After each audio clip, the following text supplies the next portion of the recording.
مذہب اسلام وہ پاکیزہ اور مقدس مذہب ہے جو اپنے ماننے والوں کو انسانوں کے ساتھ خیر خواہی کا،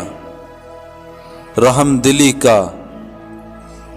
معاملہ اختیار کرنے کی تعلیم دیتا ہے۔ ایک حدیث میں جناب رسول اللہ صلی اللہ علیہ وسلم کا ارشاد ہے، الدین النصیحہ، دین نام ہی ہے خیر خواہی کا، کسی کے ساتھ خیر خواہی کرنا، وقت ضرورت کسی کے کام آنا، یہ وہ عمل ہے جسے شریعت میں بہت پسند کیا گیا ہے۔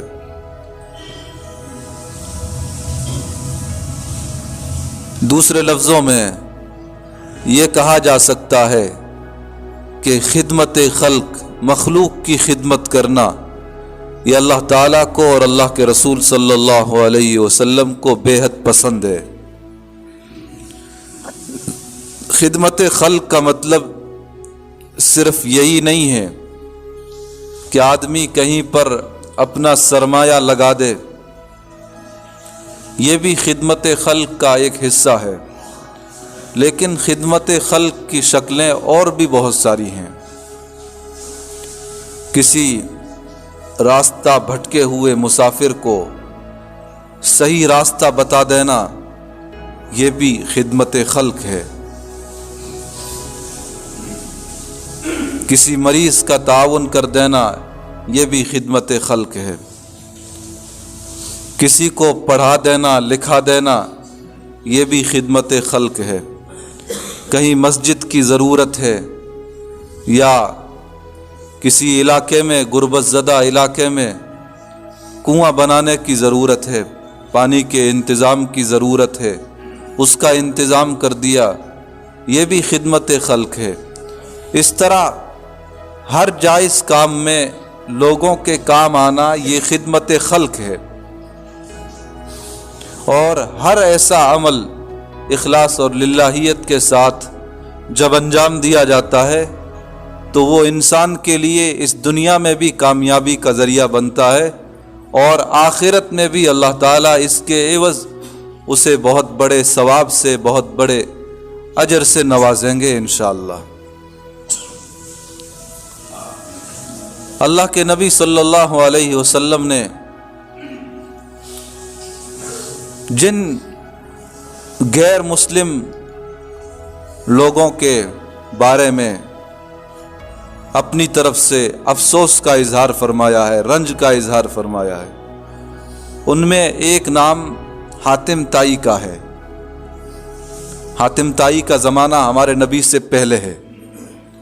ہمارے نبی صلی اللہ علیہ وسلم جس زمانے میں نبی بن کر تشریف لائے ہیں، نبی بنے ہیں، تو اس زمانے میں حاتم طائی کے بیٹے تھے، ان کی بہن تھی اور دوسرے اعزاء تھے، اور ان میں سے بعض کے اسلام کا، خاص طور سے ان کے صاحبزادے عدی بن حاتم، ان کے اسلام لانے کا ذکر بھی ہے۔ تو ان لوگوں نے نبی کا زمانہ پایا، اور جن کے نصیب میں اللہ تعالیٰ نے اسلام لکھا تھا انہوں نے اسلام قبول بھی کیا، لیکن حاتم طائی پہلے ہی دنیا سے چلے گئے تھے۔ اللہ کے نبی صلی اللہ علیہ وسلم نے ان کے بارے میں افسوس کا اظہار فرمایا کہ کاش اتنا بڑا آدمی جس نے اپنی سخاوت سے اللہ کے بے شمار بندوں کو نفع پہنچایا، وہ دنیا سے اس حال میں رخصت ہو گیا کہ ایمان نہیں تھا۔ حاتم طائی کی سخاوت کا، خدمت خلق کا، لوگوں کے کام آنے کا عالم یہ تھا کہ کتابوں میں لکھا ہے کہ اس کے گھر کے جتنے دروازے تھے انہوں نے اپنے خدام کو یہ کہہ دیا تھا کہ دروازے ہر وقت کھلے رہنے چاہیے، جس دروازے سے جو سائل جس وقت آ جائے ہر وقت میں اس کی مدد کی جائے، فوری طور پر مدد کی جائے، اس کا ہر دروازہ لوگوں کی مدد کے لیے ہر وقت کھلا رہتا تھا۔ تو اللہ تعالیٰ نے ان کے نام کو کیسی عزت بخشی کہ آج بھی اگر کوئی آدمی سخاوت کا مظاہرہ کرتا ہے، خدمت خلق سے تعلق رکھنے والے کاموں میں حصہ لیتا ہے، تو کہا جاتا ہے فلاں تو اپنے وقت کا حاتم ہے، حاتم وقت ہے۔ تو اس چیز کو شریعت میں بہت پسند کیا گیا ہے، کیونکہ اس سے اللہ کی مخلوق کو فائدہ پہنچتا ہے۔ اللہ کی مخلوق میں وہ لوگ جو دکھوں سے گزر رہے ہوتے ہیں، پریشانیوں سے گزر رہے ہوتے ہیں، اس طرح کے سخی لوگوں کے سامنے آنے کی برکت سے، دست تعاون دراز کرنے کی برکت سے وہ مشکلوں سے نکل جاتے ہیں، پریشانیوں سے صحیح سلامت پار نکل جاتے ہیں۔ چھوٹے چھوٹے کام جو مخلوق کے کام آ سکتے ہوں ضرور کرنے چاہیے۔ اللہ کے نبی صلی اللہ علیہ وسلم کی حدیث ہے، ہم نے اور آپ نے یہ حدیث کئی مرتبہ پڑھی ہوگی، سنی ہوگی، کہ ایک فاحشہ عورت جا رہی تھی اور اس نے راستے میں ایک جگہ کتے کو دیکھا جو پیاس کی وجہ سے بدحال تھا، اس کی جان نکلی جا رہی تھی پیاس کی وجہ سے، زبان باہر آ چکی تھی۔ تو اس کے دل میں رحم آیا، اس فاحشہ عورت کے دل میں رحم آیا، اس نے کسی طرح اس کنویں سے پانی نکالا اور اس کتے کو پلا دیا۔ اس عمل کی برکت سے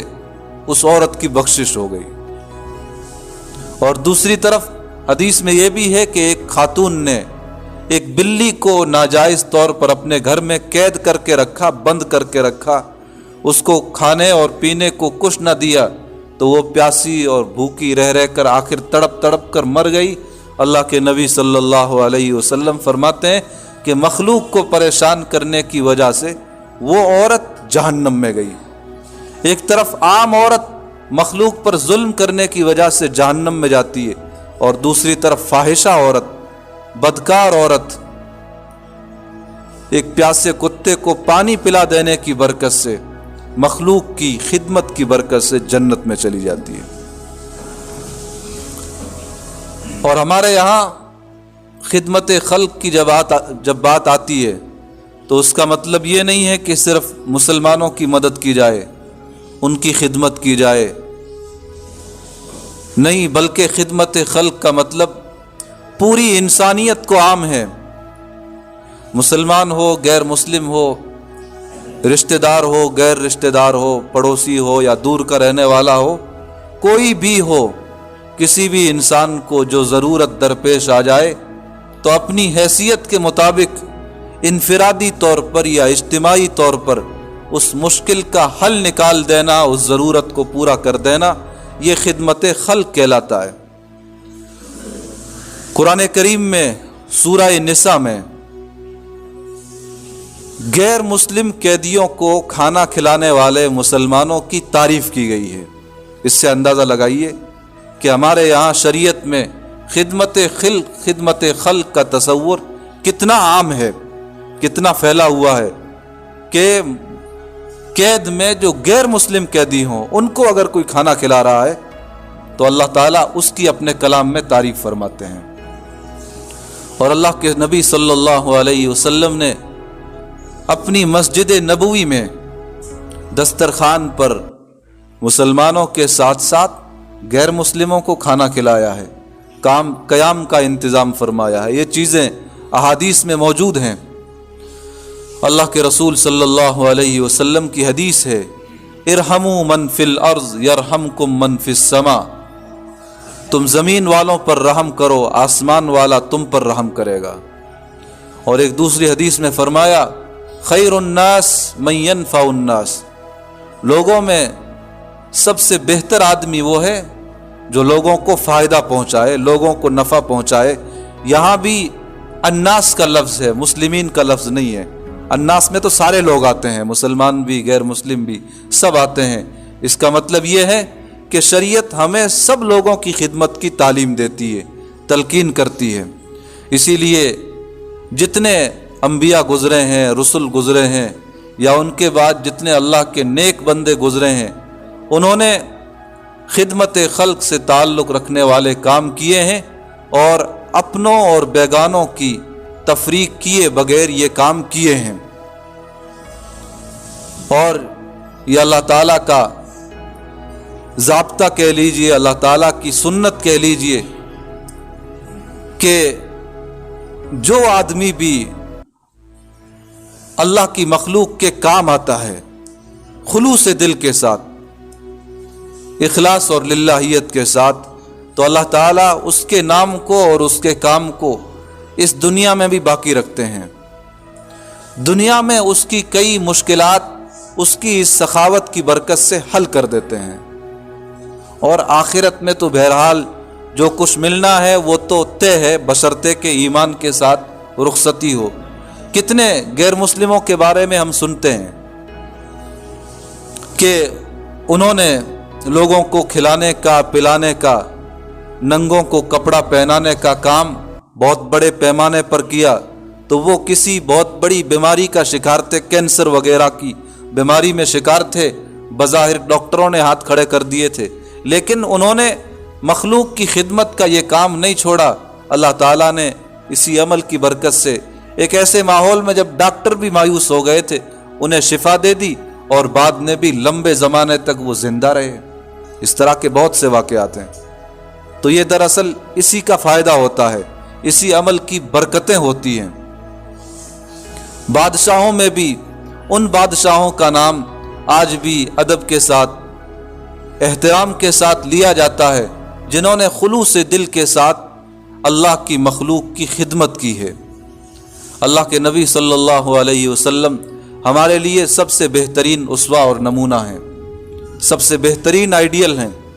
اللہ تعالیٰ نے قرآن کریم میں فرمایا لَقَدْ كَانَ لَكُمْ فِي رَسُولِ اللَّهِ أُسْوَةٌ حَسَنَةٌ، نبی صلی اللہ علیہ وسلم کی ذات میں تمہارے لیے بہترین اسوہ ہے، بہترین نمونہ ہے۔ اور کوئی نمونہ،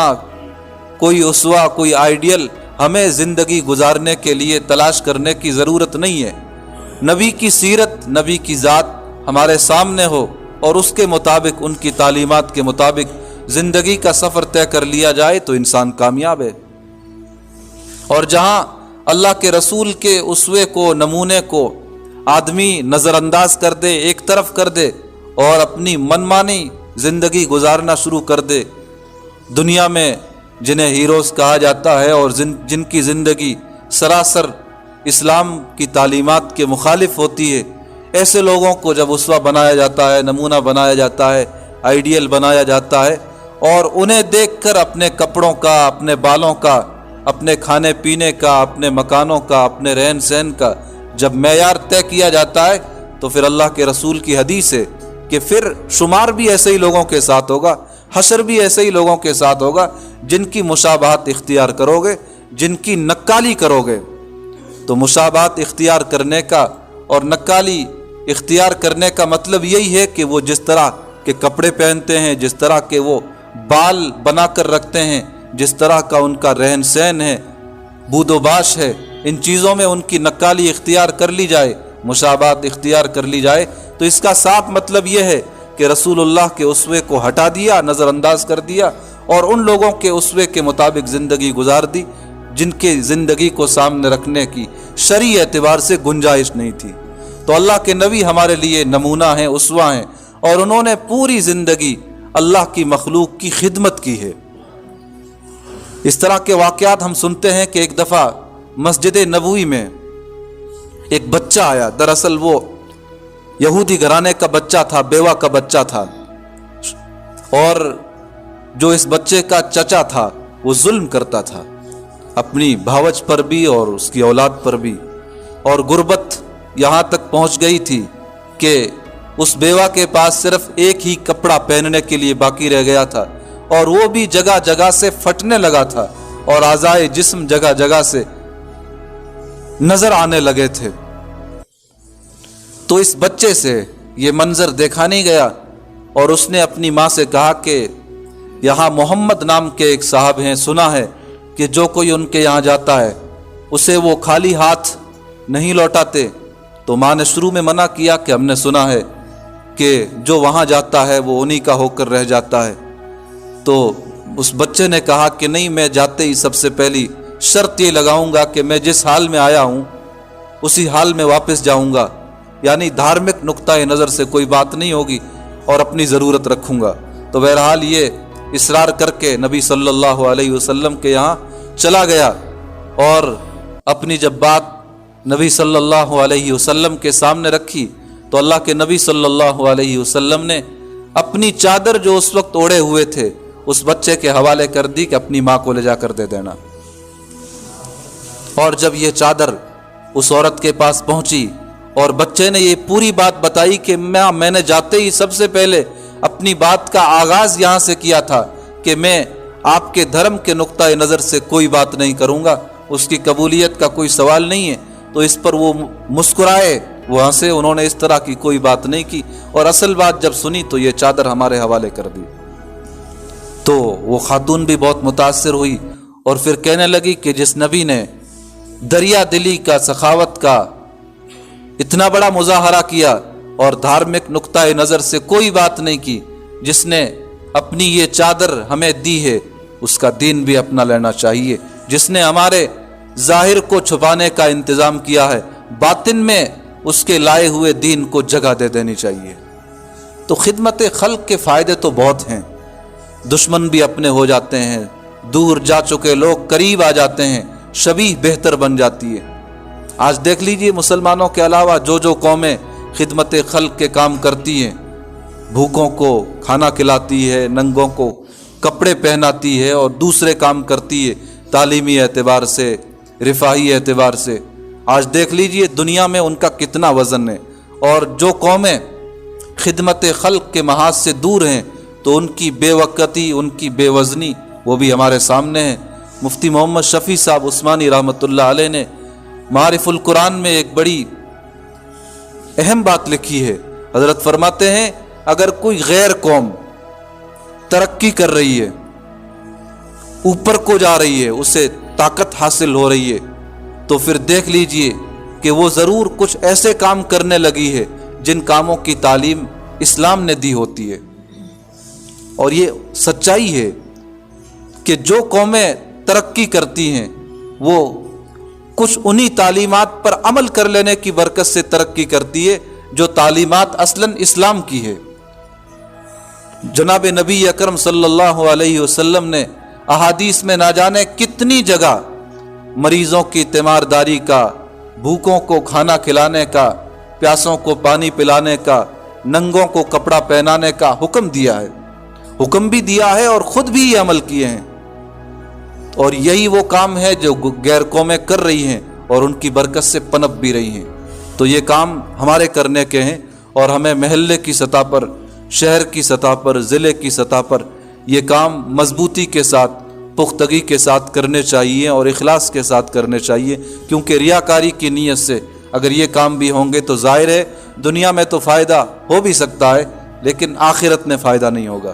اللہ تعالی ہم سب کو خلوص دل کے ساتھ اپنی مخلوق کے کام آنے کی توفیق عطا فرمائے۔ وآخر دعوانا ان الحمد للہ رب العالمین۔